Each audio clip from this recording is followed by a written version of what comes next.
The adversary's works of deception. Apparitions. Part 1. If someone could take a look into the depth of hell, into the domain of the Prince of Hell, he would not be surprised by the actions these beings are capable of doing. For they are all subject to my adversary's aggression, and their own nature is so similar to his own that they always agree with him and thus are only too willingly his servants. The area of their dreadful activity is extensive. It exists wherever there are people whom they try to influence into behaving and thinking as badly as themselves. But this area belongs to me too, because everything emerged from my strength, humanity, as the once created original spirits, as well as the works of creation, which now serve as an abode for human beings and the spiritual substances which are not yet allowed to embody themselves as human beings.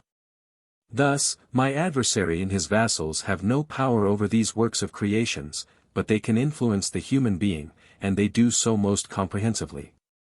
They try to influence his will into giving in to them. Yet they cannot force the human will.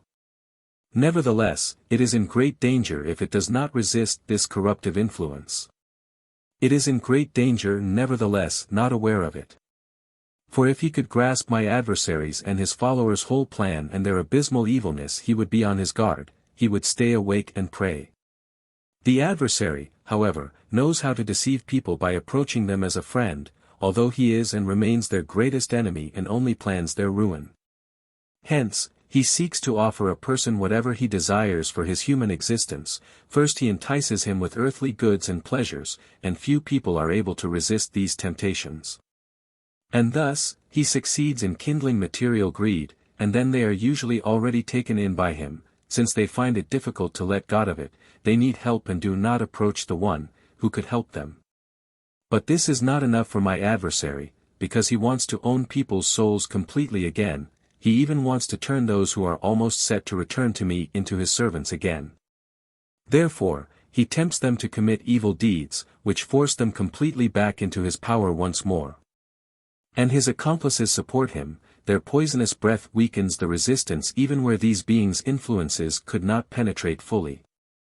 If these emissaries of hell and their prince would show their intention openly, they could certainly be recognized and would also meet with resistance.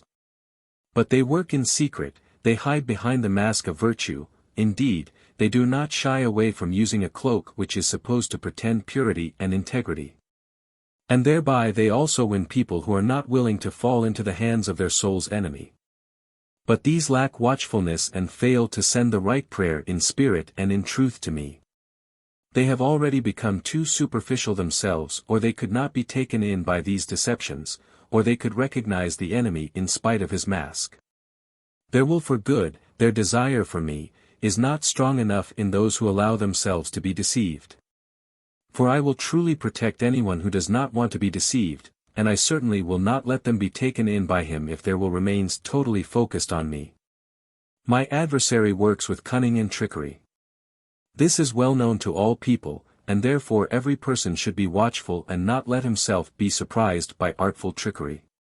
He should always come to me and ask me for clarification. He should at all times commend himself to me and my protection. Then the adversary will not be able to deceive him, and the person's will itself would have warded off the danger, which cannot be forced by my adversary but which will always be strengthened by me if he stays firmly focused on me. And this option is available to everyone, because everyone is informed of my word, which expresses my will, and which is the most effective protection and strongest weapon against the one who wants to corrupt him. Amen.